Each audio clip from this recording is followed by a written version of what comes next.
warahmatullahi wabarakatuh. Bismillahirrahmanirrahim.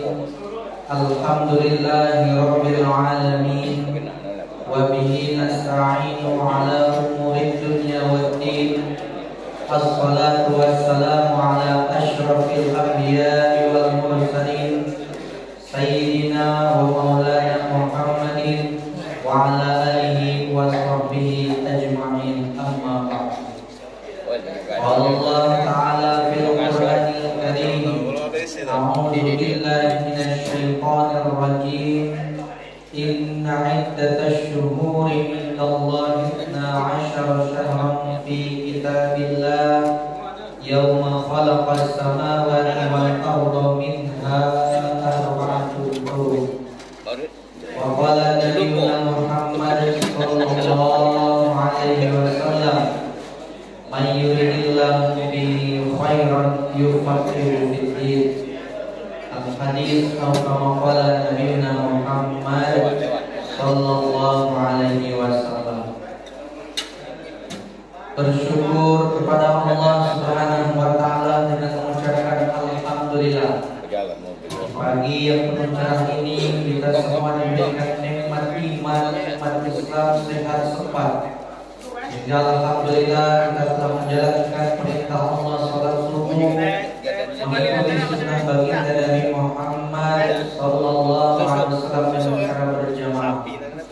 Dan insyaallah akan kita lanjutkan dengan pengajian fikih. Mudah-mudahan apa yang kita kaji nanti mendapatkan ilmu yang bermanfaat, barokah di dunia wal akhirah. Amin. Salawat beriringkan salam tak lupa kita curahkan kepada junjungan kita baginda Nabi Muhammad sallallahu alaihi wasallam dengan mengucapkan Allahumma shalli ala sayyidina Muhammad wa ala ali sayyidina Muhammad. Mudah-mudahan kita semua dengan kita memperbanyak berselawat kepada Rasulullah pada hari kiamat mendapatkan syafaat dari beliau. Amin. Bapak-bapak, ibu-ibu jamaah Masjid Al-Bahari yang dimuliakan Allah Subhanahu wa taala. Pada hari ini, hari Sabtu tanggal 19 Zulqa'dah, maka di bulan Zulqa'dah ini adalah termasuk bulan hurum, bulan yang dimuliakan oleh Allah Subhanahu wa taala. Di dalam Al-Qur'an dijelaskan bahwasanya dalam setahun 12 bulan, dan dari 12 bulan tersebut ada 4 bulan pilihan Allah, namanya bulan hurum. Di dalam surat At-Taubah ayat ke-36 Allah Subhanahu wa taala berfirman, A'udzu billahi minasy syaithanir rajim. Inna 'iddatash shuhuri 'indallahi 12 syahran fi kitabillah yawma khalaqas samawati wal arda minha arba'atun hurum. Bapak dan Ibu, ketika kita memulai membaca di awal surat At-Taubah, maka tidak diperkenankan membaca Bismillahirrahmanirrahim. Maka cukup membaca A'udzubillahi minasyaitonirrajim saja. Di satu surat ini, khusus untuk surat At-Taubah, kita tidak diperbolehkan membaca Bismillah. Kenapa? Karena di dalam surat At-Taubah itu banyak menceritakan tentang azab, siksaan terhadap orang-orang kafir. Maka karena menceritakan tentang azab, siksaan, tidak boleh, ya. Sedangkan Bismillahirrahmanirrahim menceritakan tentang apa? Kasih sayang dengan menyebut nama Allah yang Maha Pengasih, yang Maha Penyayang. Sedangkan ayat tersebut berhubungan dengan siksaan, dengan azab. Maka tidak diperkenankan khusus dalam Al-Quran satu surat itu, dalam surat At-Taubah kita membaca Bismillahirrahmanirrahim. Tidak. Kalau seumpama di pertengahan, maka hukumnya makruh. Jadi cukup membaca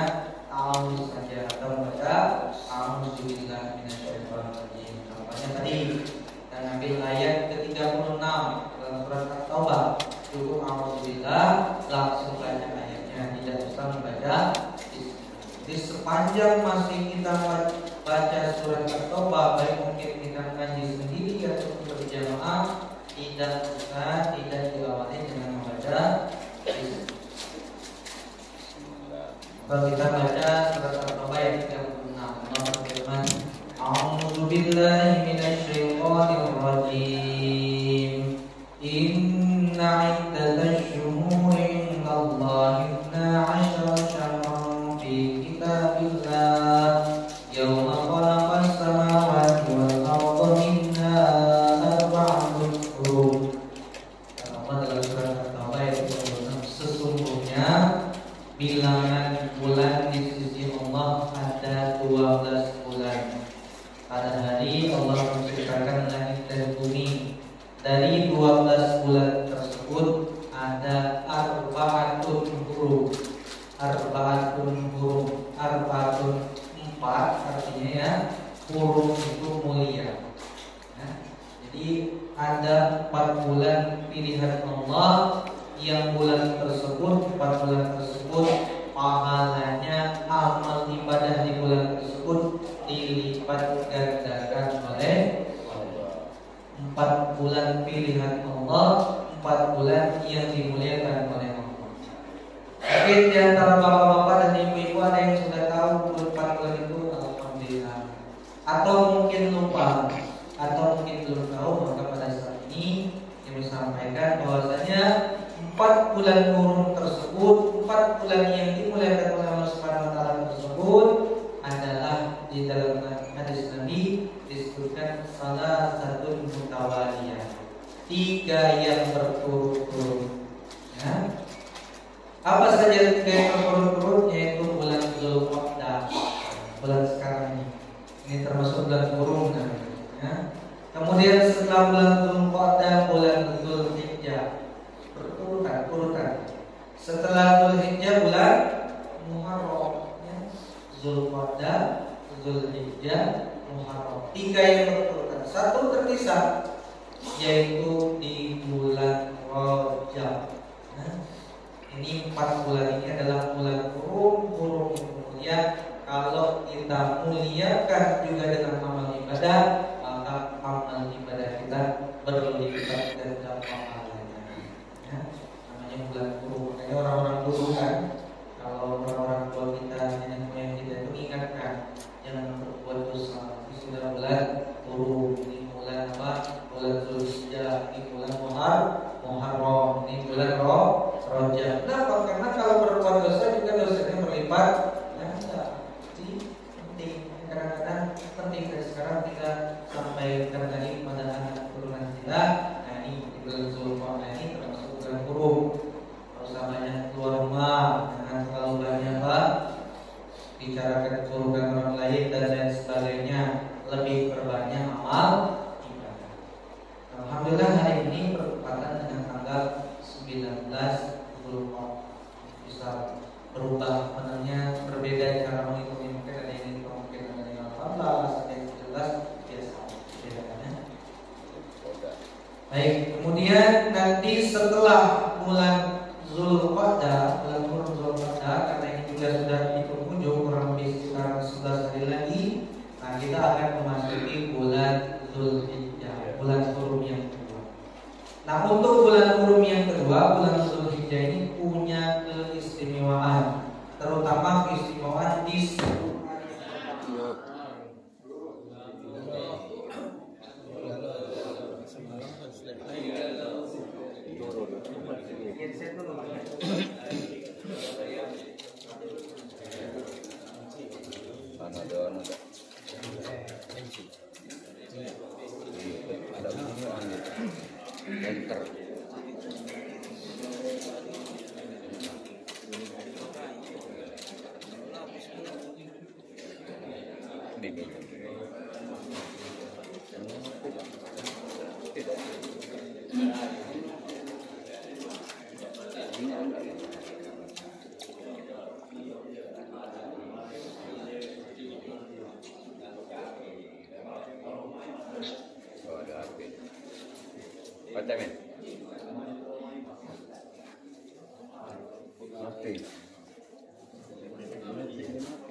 pakai HP.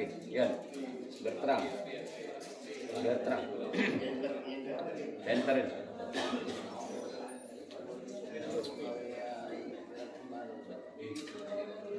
Ya, tempat tendra. Ini kan harus ini. Bayi.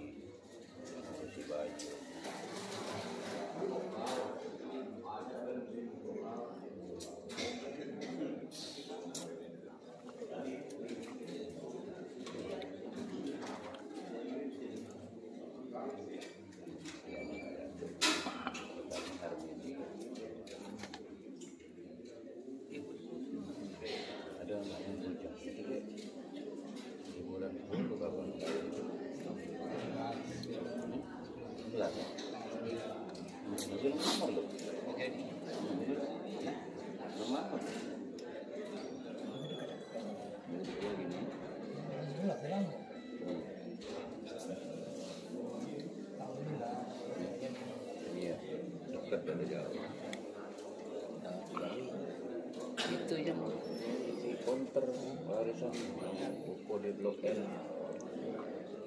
gelak ada motor rumah biru etik itu anak Diko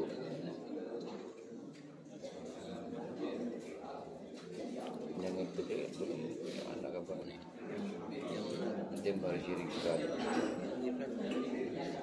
yang jadi guru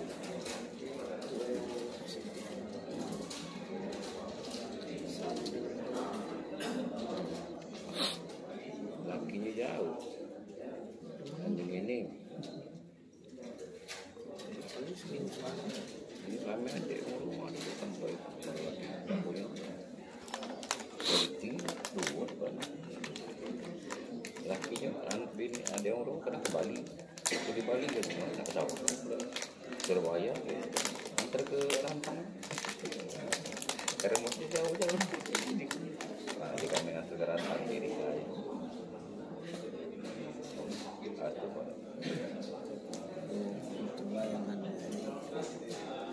tiga kali ke Bangka ada teman naik pesawat di Jakarta ya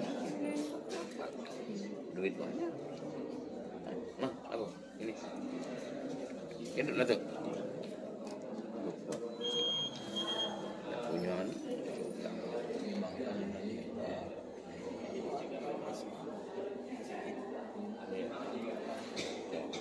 gila kamu rumah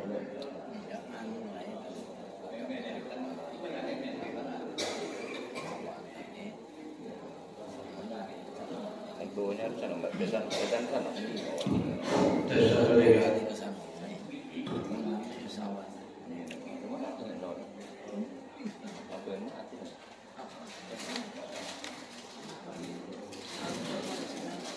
Bismillahirrahmanirrahim.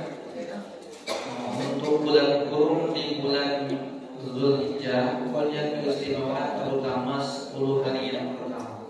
Bagaimana firman Allah dalam surat Al-Fajr, Bismillahirrahmanirrahim, wal fajr wal layalin 'ashr wasyaf'i wal watr.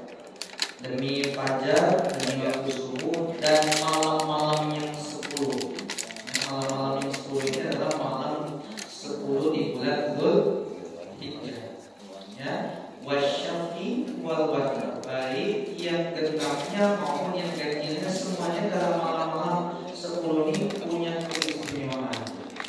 Maka nanti Bapak dan Ibu, jika kita sudah 19 kurang lebih 11 hari lagi, atau nanti mungkin kita jadi info lagi, kita pastikan akurakan kapan mulai masuk tanggal 1 Zulhijjah.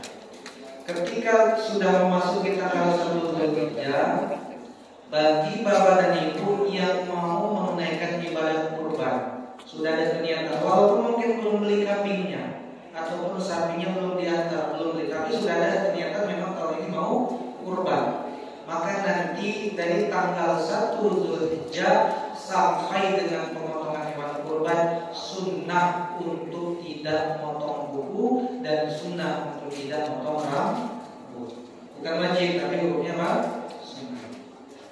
Kenapa? Karena bagi yang kurban itu mau Allah kuburkan, hapuskan dosanya sampai ke ujung-ujung kukunya, sampai ke ujung helai rambutnya.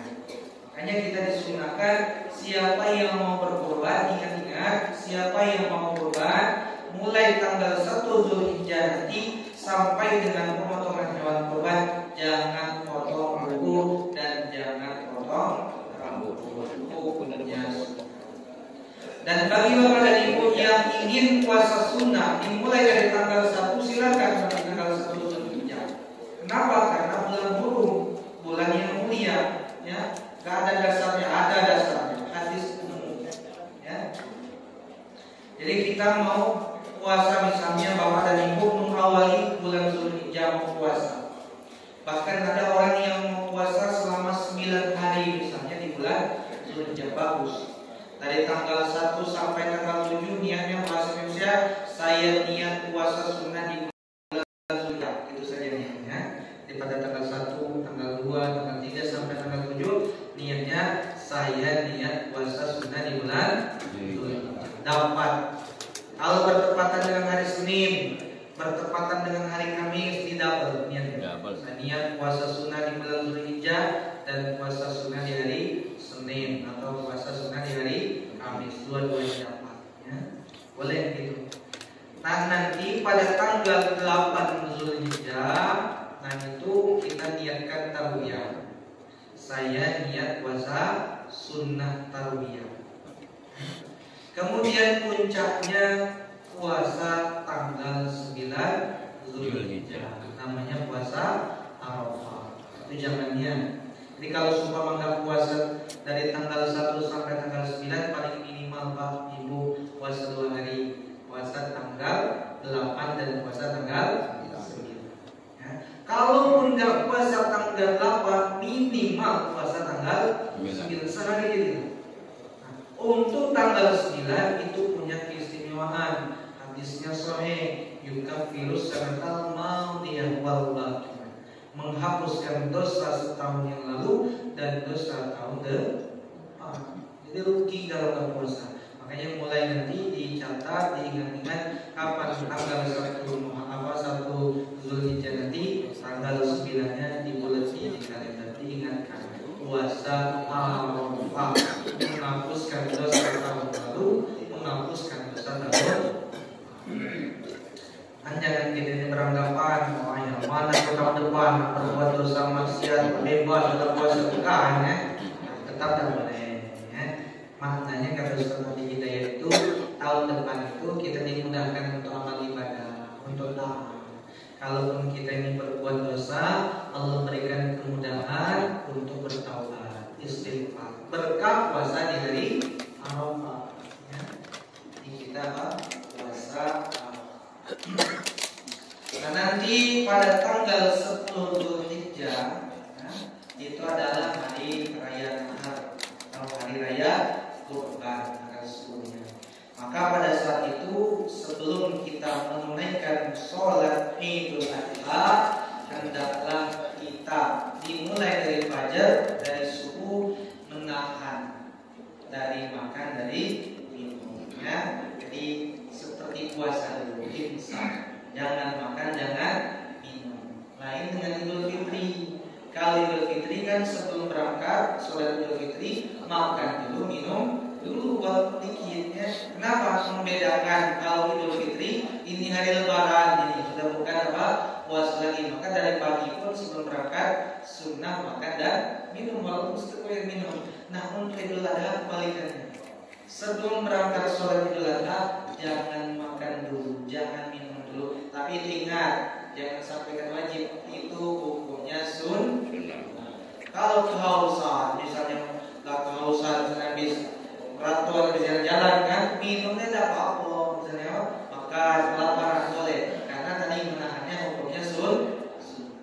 Ya. Kemudian pagi-pagi disunahkan kita berangkat dari rumah untuk niat menjalankan apa? Sholat Idul Adha. Hanya surat Al-Kautsar itu adalah surat yang berhubungan dengan pelaksanaan sholat Idul Adha dan memotong kurban. Allah berfirman dalam surat Al-Kautsar, Bismillahirrahmanirrahim,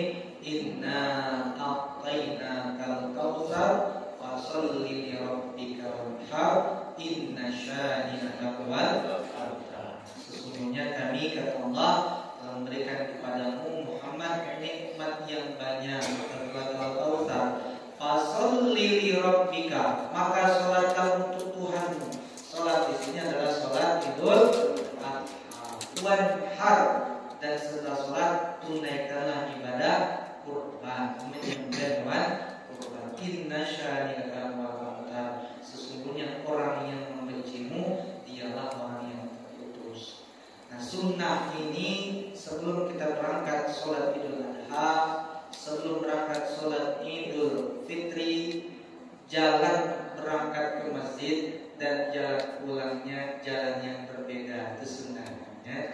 Jadi misalnya kita rumahnya di sana kan, dekat masjid, cuma berangkat ke masjid dari pintu utama, nah gitu kan, gerbang utama. Nanti pulangnya lewat jalur 2. Rumahnya di sini misalnya dari pintu sana, berangkat dari pintu sana, pulangnya dari pintu yang lain atau muter. Kenapa? Karena setiap langkah kaki kita ini bernilai ibadah. Satu langkah menggugurkan dosa, satu langkah meninggikan derajat, satu langkah lagi terhitung mendapatkan pahala.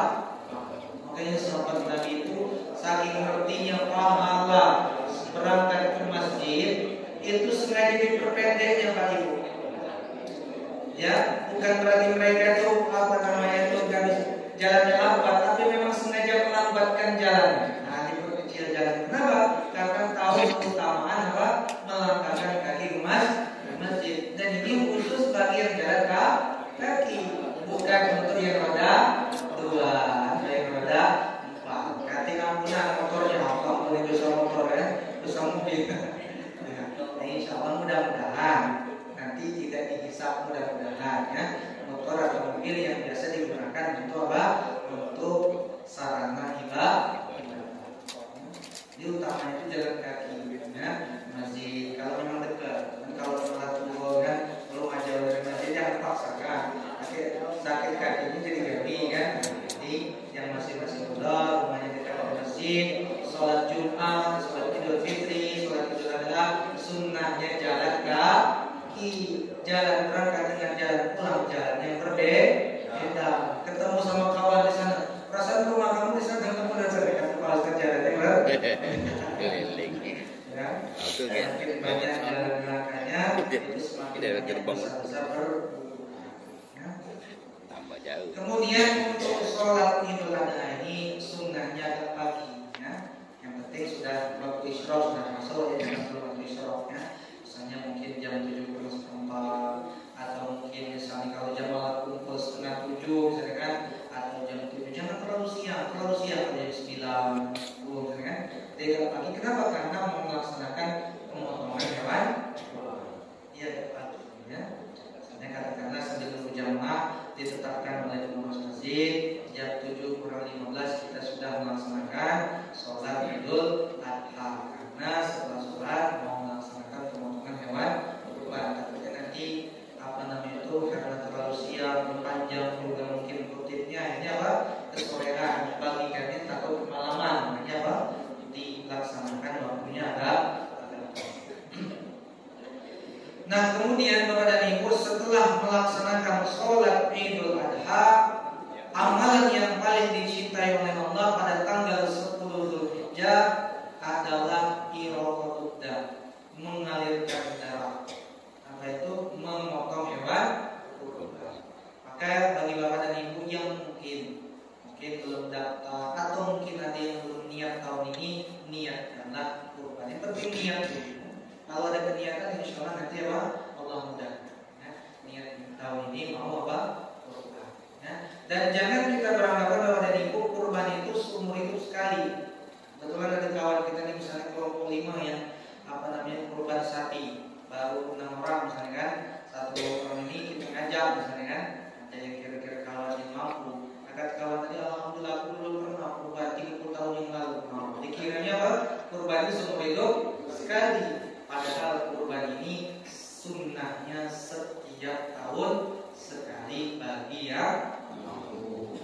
Yang menganggapnya seumur hidup sekali. Ini pernah kejadian misalnya pas datang kawannya tadi kan, jadi apa? Lepaskan supaya 7 orang tadi kan kelompoknya, katanya kalau pernah kurban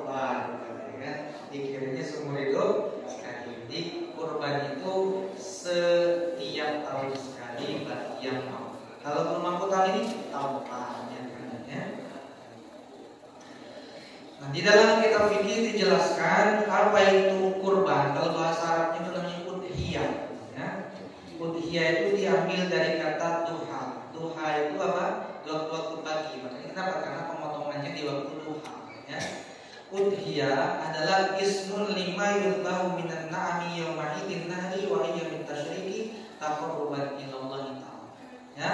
Namanya udhiyah, kurban itu adalah nama ismun, suatu nama untuk sembelihan berupa hewan ternak, baik mungkin domba, biri-biri, kambing, onta ataupun sapi ataupun kerbau yang dipotong di hari nahar, dipotong di hari lebaran di tanggal 10 Zulhijjah dan hari-hari tasyrik ya, tanggal 11, 12, 13 Zulhijjah.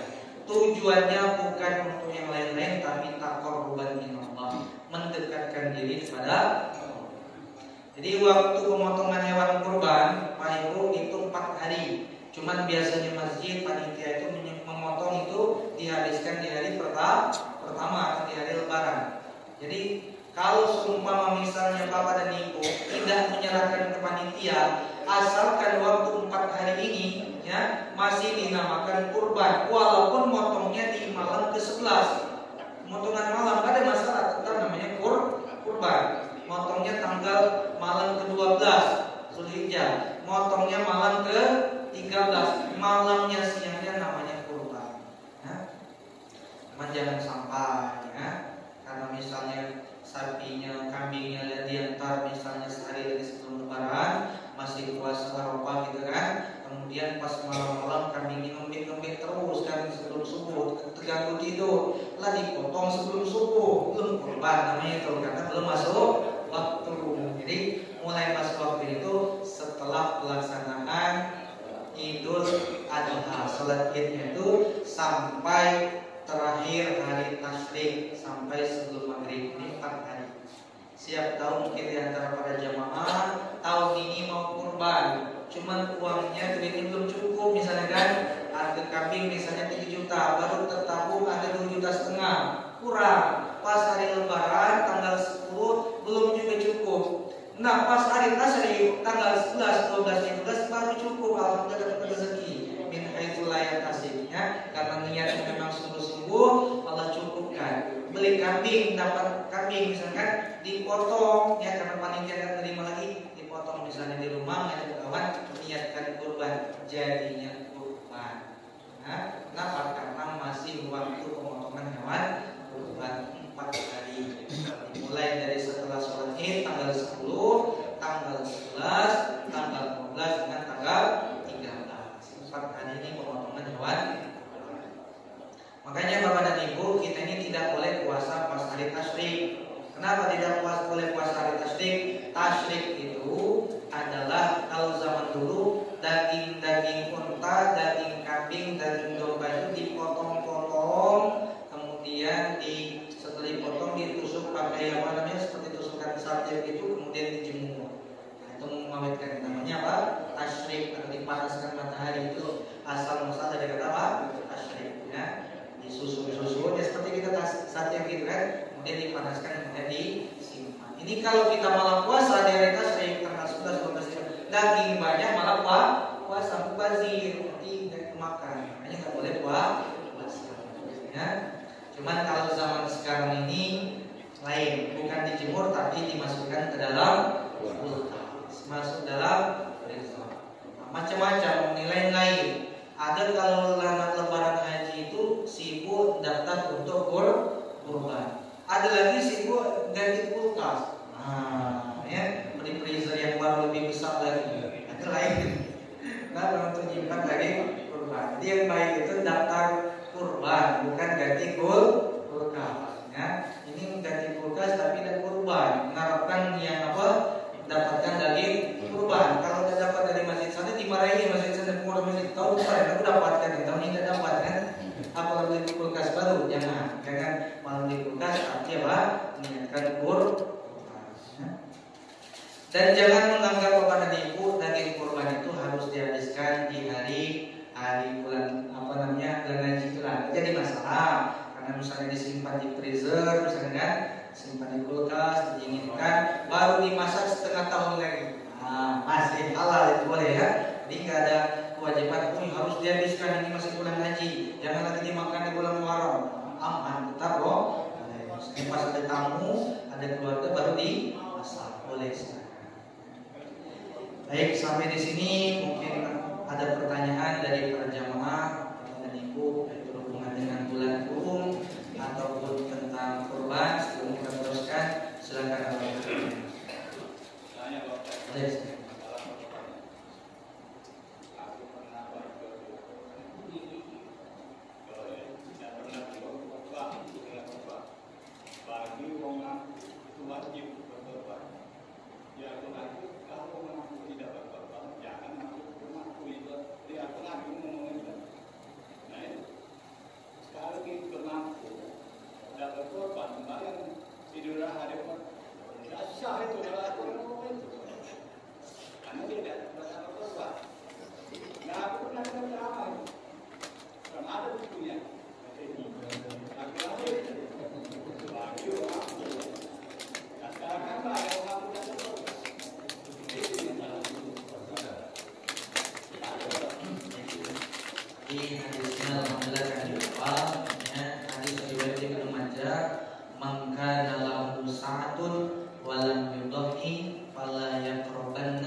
Barang siapa yang diberikan kelapangan rezeki tetapi dia tidak mau kurban, maka jangan mendekati tempat sholat kami, kata Rasulullah.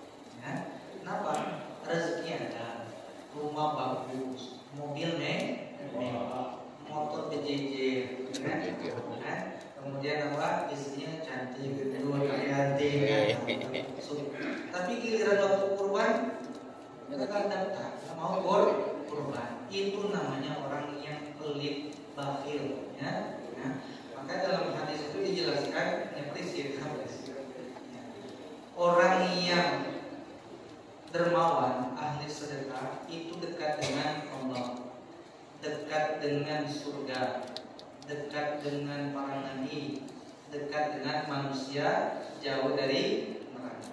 Kalau orang yang pelit, dari orang yang bakhil, itu dekat dengan neraka, jauh dari Allah, jauh dari malaikat, jauh dari para nabi, jauh juga dari manusia. Makanya orang-orang yang pelit kata Rasulullah, kalau dia tidak mau kurban pada mampu, jangankan mau sholat, mendekat saja jauh-jauh, jangan dekat. Kenapa? Karena tidak mau kurban.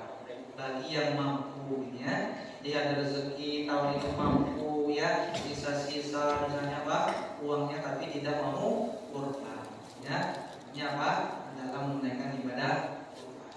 Nah, kembali ke hukum asal untuk mazhab Syafi'i, hukumnya tetap sunnah muakkadah, sunnah yang diwajibkan. Jadi kalau ada orang kaya misalnya kita sampaikan, Pak, ayo kita kurban, kita ajari, mungkin kurang tahu, walaupun mungkin dia apa sudah tadi kan secara materi tadi dia yang mampu kurban mungkin belum tahu atau mungkin belum diingatkan, maka kita sebagai jamaah masjid, ya, sebagai tetangga kita ajari, kita ingatkan mungkin lewat grup dan lain sebagainya, kita sampaikan apa yang mau berkurban, yang mampu adalah apa kami ini apa menunaikan ibadah kurban, ya, gitu. Nah, untuk mazhab Hanafi memang wajib mereka, kalau kita kan sunnah. Kalau seumpama bermazhab Hanafi, menurut mereka kalau mampu tahun itu kurban, maka hukumnya berdosa. Namun kita ini apa? Kita ini karena hukumnya sunnah muakkadah, ya, rugi, gitu kan? Karena sunnah muakkadah ini sunnah yang sangat dikuatkan, seperti sholat Idul Fitri, Idul Adha, kurban, itu adalah sunnah yang dikuatkan. Ini menunjukkan apa? Pentingnya kurban bagi yang mampu, ya, agar apa menunaikan ibadah kurban. Karena jangan sampai apa mampu tapi tidak kurban, seperti apa kata Rasulullah tadi, jangan mendekati tempat sholat kami, jangan sholat, jangan apa mendekat saja jangan, apalagi mau sholat. Karena orang yang bakhil itu dijauhi dari manusia. Ada lagi pertanyaan, silakan. Kalau ibu mungkin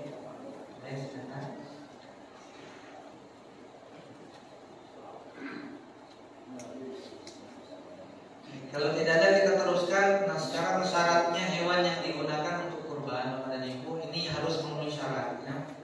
Kalau kita misalnya kurbannya terserah mungkin ada atau dikasih kan misalnya kita kurban pakai domba atau biri-biri, maka syaratnya umurnya sudah setahun untuk biri-biri. Ya. Sudah umur setahun, sudah sempurna setahun, jadi sudah mulai masuk tahun yang kedua. Jadi boleh digunakan untuk kurban. Cuman kalau untuk kambing dan sapi, ingat ini boleh digunakan untuk kurban, boleh digunakan untuk akikah. Sama akikah dan kurban itu umurnya harus sempurna 2 tahun. Jadi kalau kita mau kurban sapi, sapinya umur 2 tahun. Kalau kita mau kurban kambing, kambingnya umur 2 tahun. Kalau masih kurang, walaupun mungkin kurang sebulan misalnya kan, atau kurang 2 bulan, belum cukup syaratnya. Karena syaratnya harus umur 2 tahun. Nah, ini yang perlu kita perhatikan.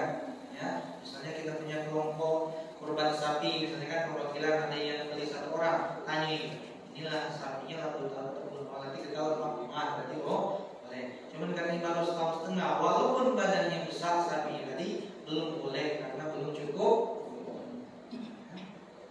Nah, umurnya 2, ciri-cirinya giginya sudah tanggal, ada kurang.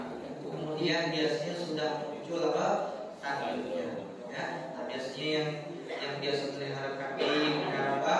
Sapi tahu ada ciri-ciri kambing yang sudah apa? Atau misalnya yang sudah umur 2. Untuk akikah juga sama Pak. Kadang-kadang ada cerita ini betul. Jadi dia ini mau akikah anaknya, nah baru kambing mungkin umur setahun atau bahkan bawah 3 tahun, mungkin udah agak besar kambing ini, langsung dipotongnya niat untuk apa? Membayar akikah. Belum bisa. Jadi syaratnya sama. Akikah juga kambingnya umur 2 tahun. Ya. Yang setahun tadi domba ataupun diri, kan berarti kita harus kurban pakai domba atau diri. Nah, yang tidak, jadi kan biasanya banyaknya apa? Di Indonesia ini banyaknya kambing. Jadi yang cuman caranya yang umur 2 tahun. Dan boleh kambing ataupun sapinya kurban yang betina, kambing betina ataupun sapi betina. Dan biasanya kan harganya lebih miring, lebih murah kan? Misalnya kambing jantan 3 juta, kalau kambing betina 2,5 juta. Boleh kambing betina asalkan syaratnya umurnya sudah 2 tahun. Ya.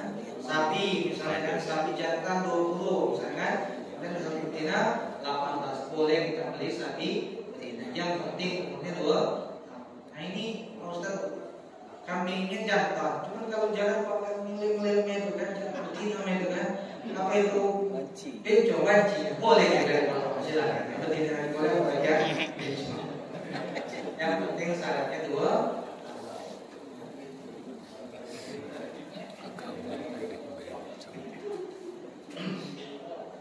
Kemudian karena niat kita kurban ini niat untuk ibadah, walaupun mungkin tidak terlalu umum, walaupun mungkin tidak terlalu mahal harganya, yang penting tadi umurnya sudah cukup, memenuhi syarat 2 tahun dan selamat dari aib, ya, kambingnya ataupun apa sapi, tidak cacat. Ya. Nah ini dimasukkan ke cacat yang tidak bisa digunakan untuk kurban ada 4 macam. Yang pertama jenis hewan yang tadi yang digunakan untuk kurban, baik domba, kambing ataupun sapi. Ini yang cacat tidak boleh digunakan untuk kurban. 1, dia matanya buta. Baik mungkin matanya buta dua-duanya ataupun cuma 1. Seakan-akan melihat dia itu kanan kirinya. Rupanya apa? Yang pemiliknya tahu kalau yang sebelah cuma melihat. Ya. Satunya apa? Buta, itu nggak bisa. Walaupun gemuk, umur sudah cukup 2 tahun, tapi buta, walaupun cuma 1 butanya, tidak bisa digunakan untuk kurban karena cacat. Jangan tergiur dengan harganya. Harganya misalnya yang lain normal 20, ini jadilah harganya 17. Kenapa? Karena apa? Buta. Jangan, nggak sah digunakan untuk almarhum. ya. 1. Kurban. Yang kedua, pincang. Pincang itu nggak bisa. Ya. Pincang gara-gara misalnya apa? Nggak jatuh sampai dari patah, dari patah, kemudian apa? Nah, dia jalan. Memang sudah dari jalannya pun sudah apa? Sudah kelihatan. Nah, berdiri pada pindah jalan itu pincang. Man kalau masih dikit sedikit, misalnya kan masih kelihatan pincang, cuma masih kalau lagi itu masih bisa ya, karena masih sedikit. Nah ini memang posisinya memang betul-betul cacat pincang, kan? Itu nggak bisa digunakan untuk apa? Dan biasanya namanya sudah cacat kan harganya lebih murah, kan? Jadi jangan tergiur, walaupun gemuk, walaupun sudah 2 tahun bisa. Nah ini niatnya untuk kurban. Kemudian yang ketiga yang sakit-sakitan. Nah, kadang-kadang dibuka matanya kan, kadang-kadang tutupnya, lemas yang itu, kenapa ini sakit-sakitan? Ya, Sakit semua. kadang ada kejiwaan di matanya kuning, merah, jangan dibeli untuk kurban. Apalagi misalnya wakil panitia yang nitip kurban tadi terkumpul misalnya 20 juta, 21 juta dibelikan harganya 16. Gara-gara apa? Beli sakit lebih murah, jangan ya. Belikan yang Besar. ya. Karena yang sakit-sakit ini tidak boleh digunakan untuk kurban cacat. Hitung besar. Kemudian yang keempat, urus kering. Musuhnya. Ini rata-rata saat ini harganya 20 jutaan, tapi kalau bapak ini jadilah 11 juta. Kenapa? Ini kurusnya Pak. Cuma tulang-tulang, cuma dengan tulang. Dan ini dibalikan cuma tulang kan, kejangan ya. Karena itu termasuk cacat. Nah, 4 jenis hewan ini jangan digunakan untuk kurban, tidak sah walaupun sudah syaratnya umurnya sudah 2 tahun. Ya. Kenapa? Karena kita ini kurban ini apa? Niatnya untuk ibadah. Walaupun harganya nggak terlalu mahal, yang penting sudah dipenuhi syarat, badannya sehat, kemudian sudah umur 2 tahun. La yanallahu luhumuha wala dima'uha walakin yanaluhu taqwa minkum. Ya. Sekali-kali kata Allah tidak akan sampai daging kurbannya kepada Allah dan juga tidak akan sampai darahnya, akan tetap yang sampai kepada Allah adalah ketakwaan dari kalian. Asal kita mau meningkatkan ketakwaan, mendekatkan dengan kurban, mempersembahkan kepada Allah masa yang cacat. Pilihlah yang sehat, ya, yang sudah cukup. Yang betina boleh, yang penting cukup umur selamat atau sehat dari cacat dari air. Nah di sini ada cacat ya, cuman masih boleh digunakan untuk kurban. Misalnya patah tanduk, ya, kambing jantan dengan handuk, karena mungkin semakin tua kan tanduknya semakin ke atas, semakin panjang, dan nyangkut misalnya ke kandang ya, masuk kandang atau mungkin dibekelahi patah tanduknya, ya, maka itu tetap boleh. Cacat sebenarnya kan, baik patah satu ataupun 2 dari tanduk ini tetap boleh digunakan untuk kurban. Itu karena bukan cacat itu tidak mengurangi daging. Ya. Atau misalnya ada yang dikebiri, misalnya kambing jantannya dipotong itu apa? Bijinya, bulunya dipotong, dipotong gitu kan. Nah ini harganya lebih miring misalnya kan. Disampaikan ke penjual Pak, ini sudah kami kebiri misalnya kan, bijinya kami ambil yang harganya sekian. Itu masih boleh, itu tidak termasuk cacat secara apa? Secara syar'i, boleh digunakan untuk kurban. Kalau yang 4 tadi tidak mau. Sampai di sini sebelum kita teruskan ada pertanyaan jamaah, ya. Masalah waktu kita membeli sudah sah dari sapi berkaitan sehat. Kemudian kita nitipin itu sama itu sebelum kita sendiri dan tahunya sapi itu cacat. Padahal kita sudah sah akan beli. Baik itu dibolehkan untuk kalau masuknya ke cacat 4 tadi kan kita boleh kurban. Yang dari yang kurban itu atau mungkin mewakilkan panitia belinya itu harus betul-betul ngecek kan. Kalau 4 jenis cacat ini nggak bisa. Ya, walaupun kita sudah selesai jual belinya, artinya kalau kita potong niatkan kurban tetap akan jadi kurban. Kenapa? Karena cacat. Karena tadi kan udah ataupun apa pincang ataupun sakitan mungkin kurus kering. Nah, ada salah satu dari cacat ini misalnya kita sudah jual beli tadi kan, pas sampai rumah baru kelihatan misalnya kan, misalnya ternyata matanya rupanya utuh ini misalnya kan, melihat cuma sebelah. Nah itu nggak bisa lagi kita niatkan untuk apa kurban. Jadi kalau bisa misalnya kita tuh saat ini rupanya apa? Kamu udah ngomong misalnya kan atau apa? Kalau matanya itu kan sedangkan ini untuk kurban, ini kan sah digunakan untuk kurban. Kaidah barang yang sudah dibeli tidak boleh dikembalikan, itu sebenarnya kan boleh. Ya. Jadi kalau masih ada air, masih ada cacatnya dan memang cacat bawaan ya dari penjual tadi, itu apa boleh aslinya itu dikembalikan. Ya, sehingga boleh silakan dalam waktu kurang lebih 3 hari. Ya. Yang memang bawaan cacatnya itu memang dari penjual, misalnya kan ada cacat ini baru kelihatan boleh dikembalikan, kan? Bukan cacat yang baru, bukan pas kita ini misalnya jatuh kemudian pincang itu lain, kan cacatnya dari pembeli, ini cacat dari penjual, boleh dikembalikan. Kalau seumpama dia tidak boleh lagi katanya tidak, kami akan terima lagi barang yang sudah dijual tidak dibeli tidak boleh dikembalikan lagi, kan? Dan dijual akan terima lagi. Nah itu nanti tetap dipotong, kalau dipotong tapi bukan kurban, ya sedekah biasa. Kenapa? Karena tidak mencukupi syarat. Ya, makanya tadi penting kita cek dulu, ditanya-tanya dulu, dicek dulu kan badannya sehat, kemudian badannya, kemudian itu cara jalannya dites gitu ya, supaya apa? Sah, sehat, selamat dari apa? Lagi pertanyaan? Silakan.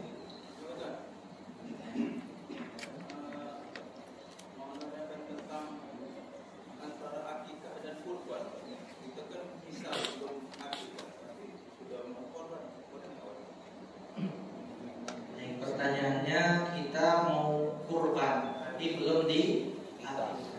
Maka jawabannya karena sekarang ini sudah mendekati hari raya kurban, tetap lebih diutamakan kurban dan itu hukumnya boleh. Kenapa boleh? Karena kurban itu disunahkan bagi kita setiap jiwa, setiap orang masing-masing sunnah untuk kurban. Ya, bagi yang mampu. Nah, sedangkan akikah ini sunnahnya itu bagi orang tua, ya, bagi orang tuanya itu baik dari orang tuanya dari anak tadi yang mengakikahinya, bukan setiap orang, tapi setiap orang tua disunahkan untuk mengakikahi adik-anaknya. Nah, dulu orang tuanya mungkin ada uangnya tapi belum tahu tentang akikah kan, atau mungkin memang belum ada biaya. Nah, pada saat ini kita sudah mampu, ya, kita mau kurban. Dengar, kamu itu belum diakikah, jangan dulu kurban. Maka luruskan pemahaman ini, silahkan kita mau kurban walaupun belum diakikah. Nanti setelah hari raya kurban, misalnya kita ada rezeki ingin mengakikahi diri kita sendiri, boleh silakan. Ya, misalnya kita potong kambing kan, kemudian kita undang ajak kawan-kawan jemaah masjid misalnya kan.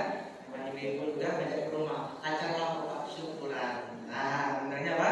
Syukuran, karena malu kalau ngomongnya apa? Akikah. Mengundang akikah kan di rumah kalau mengundang akikah mana yang diakikahi kan? Baru keluar, rupanya yang digendong kakek-kakek kan dalam rumah. Ya. Jadi apa namanya? Ngeka. Jadi setelah menunaikan kurban nanti ada rezeki lagi. Kalau mau mengambil diri sendiri boleh. Ya. Anda usah potong rambut lagi, alhamdulillah ubanan, kan? Terima kabarkan lagi, potong kaki. Bukannya ini, ada potong kurban, kurban. Jangan kita menganggap dan kurban karena belum dan lain hukum. Kalau kurban setiap orang sebenarnya, kalau akikah sunnah bagi orang. Itu kan kurban itu harus laki-laki kan, ini kan terus tadi boleh tino. Kalau tino lagi hamil semua no. Potong hamil. Anak itu mana sifatnya? Ini kami sampaikan tidak dari awal tadi kan tidak harus jantannya, jadi boleh akikah dengan kurban menggunakan apa? Kambing. Kalau kita kurban pakai satu tina punya juga boleh. Yang penting syaratnya apa? Udah 2 tahun dan selamat dari cacat. Nah sekarang posisi misalnya kita nyembelih kambing ataupun sapi yang betina. Nah, kita tanya dulu sama penjualnya kan. Ini misalnya kalau sampaikan lagi hamil jangan. kasihan nanti apa anaknya jadi ya. Cuman kalau posisi misalnya penjualnya udah tahu kalau lagi hamil nisa, ya kan? Kita juga udah tahu pas nyembelih, nah rupanya ada anaknya dalam kan? Kalau anaknya hidup, maka juga harus disembelih. Ya, misalnya pas kita nyembelih apa? Nyembelih kambing ataupun sapi, betul. Pas disembelih rupanya ada anaknya dan hidup, sembelih. Karena kalau dibiarkan kasihan, gitu kan? Kenapa? Karena apa namanya itu? Khususnya dia yang makan, susu dan sebagainya, maka juga disembelih. Cuman kalau seumpama pas nyembelih induknya tadi, pas disembelih baru kejimuan, rupanya ada anaknya di dalam, lah ikut mati, halal. Kenapa? Karena sudah mengikuti sembelihan apa? Ibu.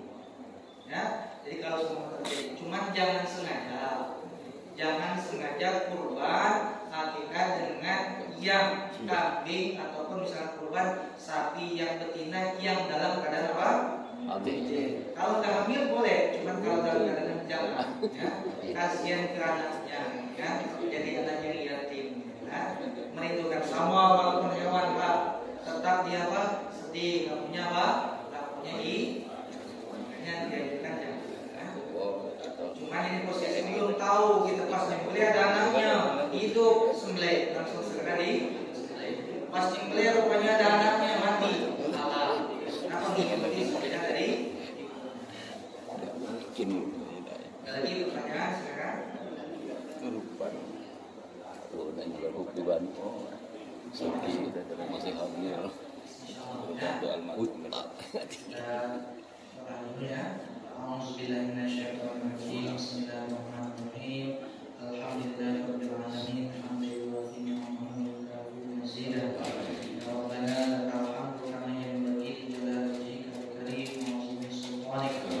Allahumma salli wa sallim wa barik ala sayyidina Muhammad wa ala sayyidina Muhammad. Allahumma ja'al ijtima'ana hadha ijtima'an marhuma wa la tafarraqna min ba'dihi tafarruqan ma'suma.